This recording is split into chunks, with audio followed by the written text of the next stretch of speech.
अस्सलाम वालेकुम दोस्तों आज मैं आपके लिए लेके आया हूँ पिज़्ज़े की एक ऐसी रेसिपी जो झटपट भी बन जाएगी और ईद आ रही है तो मेहमानों के लिए आप इस तरह का पिज़्ज़ा बना के फ्रीज़ करके रख रख सकते हैं। जब ईद पे मेहमान आ जाएँ तो ओवन में गरम करके उनको पेश कर दें। तो दोस्तों ये ज़बरदस्त सी रेसिपी बनाने के लिए जो चीज़ें हमें चाहिए वो मैं आपको बता देता हूँ। तो ये देखिए ये बड़ी ज़बरदस्त किस्म की ना आपकी 2 पिज़्ज़े एट अ टाइम बन जाएँगे। आपका बहुत टाइम भी नहीं लगेगा और आप एंजॉय भी बहुत करेंगे। तो चलिए शुरू करते हैं। देखिए दोस्तों ये मैं इस कप की मदद से 4 कप मैदा ले लूँगा। दोस्तों अगर आप चाहें तो ये अपने बच्चों को लंच में भी दे सकते हैं स्कूल के लिए और चाहें तो मेहमानों के सामने पेश कर सकते हैं, चाहें तो खुद भी खा सकते हैं। तो ये देखिए ये मैंने 4 कप मैदा लेने के बाद इसमें मैं डाल दूँगा डेढ़ साशे ईस्ट का। ख़मीर जिसे कहते हैं वो हम इसमें डेढ़ साशे डाल देंगे। टेबल स्पून में देखें तो ये साढ़े 4 चम्मच बन जाते हैं। अब ये इसके ऊपर मैं लूँगा 2 चम्मच यानी 2 टीस्पून जो है वो मैंने पिसी हुई चीनी डाल दी और डेढ़ टीस्पून मैंने इसके ऊपर नमक छिड़क दिया हुआ है। इसको मिक्स कर लेंगे इस तरह।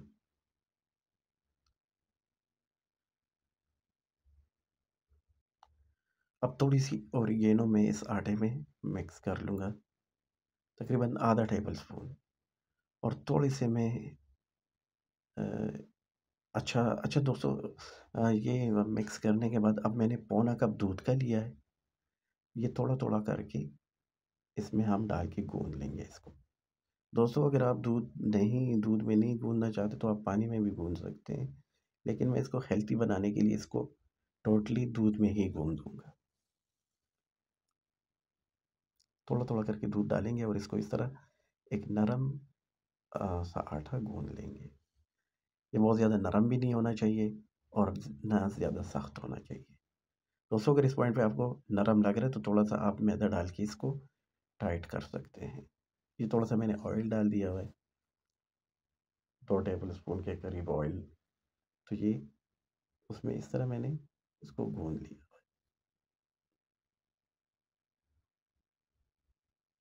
अब एक बाउल ले लेंगे और इसमें हम डाल देंगे वही आटा और थोड़ा-सा इसके ऊपर ऑयल छिड़क देंगे ताकि उसके ऊपर पापड़ियाँ सी ना बने। इसके ऊपर एक प्लेट ढक देंगे और इसको छोड़ देंगे राइज़ होने के लिए। अब ये देखिए दूसरी तरफ मैंने ले लिया हुआ है तकरीबन 750 ग्राम के करीब चिकन ले लिया हुआ है, बोन समेत और इसमें मैंने काली मिर्च और नमक डाल के इसको बॉयल होने के लिए छोड़ दिया हुआ है। 1 टेबल स्पून इसमें काली मिर्च जाएगी और 1 टेबल स्पून जाएगा इसमें नमक का। अब दोस्तों मुझे शिमला मिर्च चाहिए तकरीबन 1 पाव के करीब इस दोनों पिज़्ज़ों में डालने के लिए। तो ये देखिए ये मैं थोड़े से छोटे-छोटे चौकोर पीस में काट लूँगा शिमला मिर्च को, जो 1 पाव के करीब है।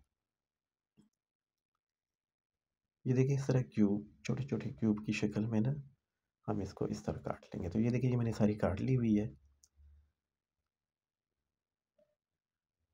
और ये जो चिकन मैंने रखा था बॉयल होने के लिए वो इसमें पानी खुश्क हो गया है तकरीबन और ये अच्छी तरह गल चुका है। अब इसको हम कांटे की मदद से इस तरह छोटे-छोटे रेशा टाइप कर लेंगे। तो ये देखिए रेशा टाइप हो गए हैं। अच्छा दोस्तों अगर आप चिकन को बॉयल करके नहीं भी डालना चाहते, तो आप इसको छोटे-छोटे क्यूब की शक्ल में भी उसी वक़्त रोस्ट करके मसाले-शसाले डाल के आप उसको अ, तिक्खा टाइप भी बना सकते हैं, जैसे पहले मैरिनेट करना होता है। लेकिन मैं चूँकि इस तरह बना रहा हूँ, इसकी हर बाइट में तकरीबन चिकन का फ्लेवर आता है। तो इसलिए मैंने इसको बॉयल करके बनाना चाहा। तो ये देखिए दोस्तों मैंने एक प्याज़ लिया है जो मैंने चॉप कर लिया हुआ है और एक फ्राई पैन लेकर इसमें मैं आधा कप ऑयल का डाल दूँगा। अब इसमें चॉप किया हुआ प्याज़ डाल देंगे और इसको 1-2 मिनट तक पका लेंगे। इसको ब्राउन नहीं करेंगे, सिर्फ़ 1-2 मिनट तक पकाने के बाद इसका कच्चापन ख़त्म हो जाए, तो इसमें हम डालेंगे 2 क्यूब लहसुन अदरक का पेस्ट, जो टेबल स्पून में 2.5 चम्मच बन जाते हैं। तो ये देखिए दोस्तों, ये मैंने 2 क्यूब लहसुन अदरक का पेस्ट डाल दिया हुआ है और ये भी मैं इसमें तकरीबन 2 मिनट के करीब इसमें पका लूँगा। बहुत ज़्यादा ब्राउन इसको भी नहीं करूँगा मैं। अब ये देखिए, ये मैंने श्रिंक किया हुआ जो चिकन था वो इसके अंदर डाल के इसकी मैं इस लहसुन अदरक के पेस्ट के साथ इसकी भी थोड़ी-सी भुनाई कर लूँगा। अगर इस पॉइंट पे आपको लग रहा है कि ये नीचे लग रहा है, तो इसमें थोड़ा-सा पानी डाल के आप इसको अ, भुनाई कर सकते हैं इसकी।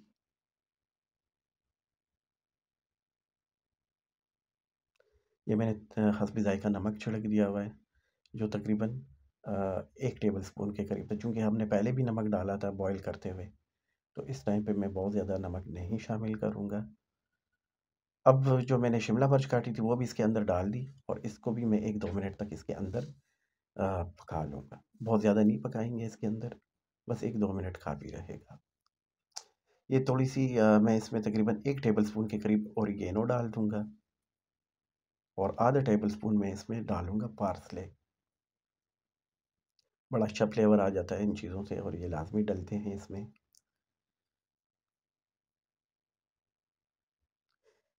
अच्छा दोस्तों, इसमें मैंने काली मिर्चें भी शामिल की हैं जो आधा टेबलस्पून के करीब है। चूँकि काली मिर्चें पहले भी हमने बॉयल करते हुए डाली थी, तो इसलिए इस टाइम पे मैं सिर्फ़ आधा टेबलस्पून मज़ीद काली मिर्चें डालकर इसको बराबर कर दूँ।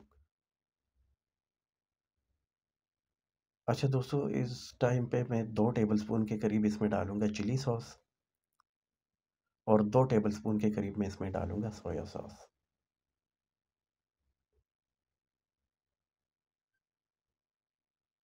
ये इसके अंदर मिक्स कर लेंगे।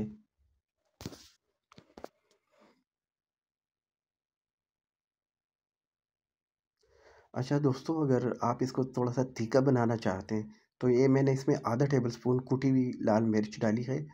आप चाहें तो पूरा टेबलस्पून डाल सकते हैं या अपने जायके के हिसाब से इसको थोड़ा ज़्यादा भी कर सकते हैं। अगर आप कुटी हुई लाल मिर्च नहीं खाना चाहते, थोड़ी-सी सफ़ेद मिर्चें शामिल कर लें।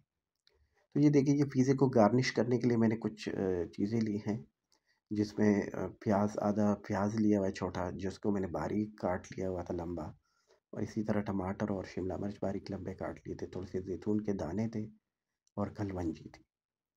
दोस्तों, आटा हमारा राइस हो चुका है और इसको मैं 2 पेड़ों में तक़सीम कर चुका हूँ।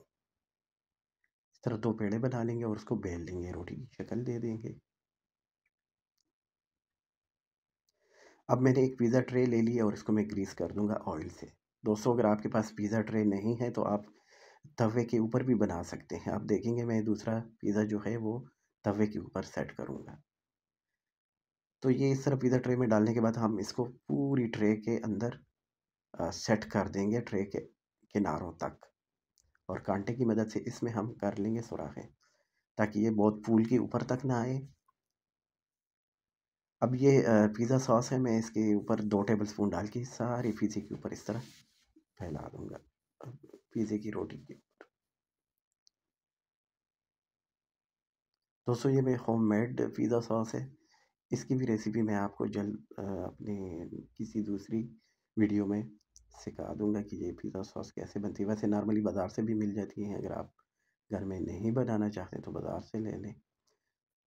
ये देखिए दोस्तों, ये मैंने दूसरा पेड़ा भी ले लिया और इसको भी मैं रोटी की शक्ल दे के इसको भी तवे के ऊपर ऑयल डालकर उसके ऊपर सेट कर दूँ। दोस्तों, अगर आपके पास पिज़्ज़ा ट्रे वगैरह इस तरह नहीं है तो नॉर्मल तवे तवे पे भी ये आराम से बन जाते हैं।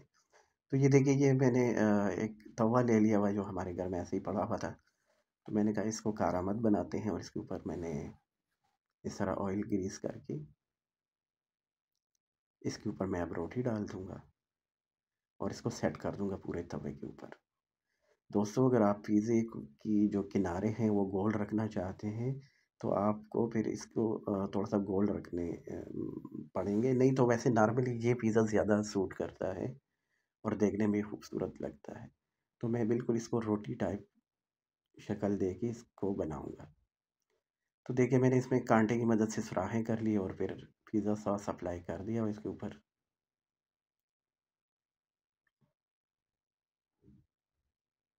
तो ये हमारा एट अ टाइम 2 पिज़्ज़े तैयार होंगे। वैसे दोस्तों नॉर्मली मैं 3 पिज़्ज़े ओवन में एट अ टाइम बनाता हूँ, लेकिन इस टाइम मैं सिर्फ़ 2 बना रहा हूँ। तो ये देखिए जो मैंने पिज़्ज़ा ट्रे में वो बनाया था, रोटी डाली थी तो वो ऊपर मैंने रखी हुई है, वो तकरीबन खुश्क हो गई होगी और नीचे मैंने दूसरा रख दिया। इसको तकरीबन हमने 2 से 4 मिनट तक इसके अंदर पकने देना है ताकि इसके ऊपर जो पिज़्ज़ा सॉस है ये खुश्क हो जाए।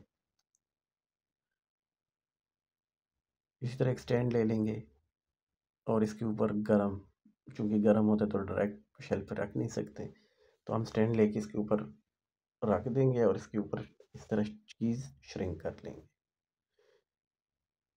दोस्तों उस रोटी के ऊपर चीज़ श्रिंक करने के बाद हम इसके ऊपर आधा चिकन डाल देंगे और आधा दूसरे पिज़्ज़े के लिए छोड़ देंगे और एक कांटे की मदद से इसको पूरे पिज़्ज़े पे अप्लाई कर देंगे। तो ये देखिए ये सारा हो चुका है। अब मैं इसको थोड़ी देर रोस्टी बनाने के लिए छोड़ दूँगा, थोड़ी देर पकने के लिए। अब जो तवे वाला वो खुश्क हो गया तो उसके ऊपर भी मैंने इस तरह चीज़ सेम वही प्रोसेस करना है सारा। तो ये देखिए इस तरह इसको भी लाके हम इसके अंदर पकने के लिए छोड़ देंगे ताकि ऊपर से जो चिकन है वो थोड़ा-सा रोस्टी टाइप बन जाए।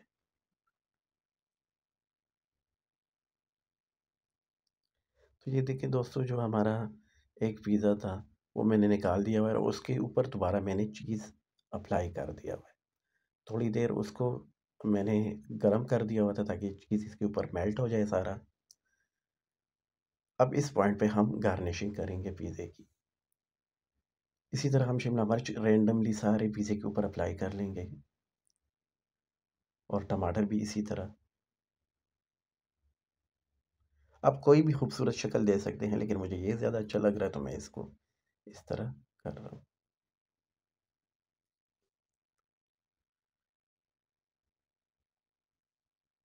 अब जो प्याज़ है ये इसके ऊपर इस तरह छिड़क लेंगे। अब ज़ैतून के दाने भी इसके ऊपर अप्लाई कर लेंगे जगह-जगह। अब कलवंजी इसके ऊपर थोड़ी-सी लेकर छिड़क लेंगे। सारी कलवंजी नहीं डालेंगे, बस थोड़ी-सी कलवंजी छिड़क लेंगे। तो ये देखिए इससे अच्छी शक्ल भी आ जाती है और हेल्थी चीज़ भी है। अब इसको हम 4 से 5 मिनट तक मज़ीद ओवन में रख के पका लेंगे, ताकि ये ऊपर से सब्ज़ियाँ थोड़ी-सी पक जाएँ। तो ये देखिए दोस्तों दोनों पिज़्ज़े हमारे तैयार हो चुके हैं और चलिए मिलते हैं, अल्लाह हाफ़िज़।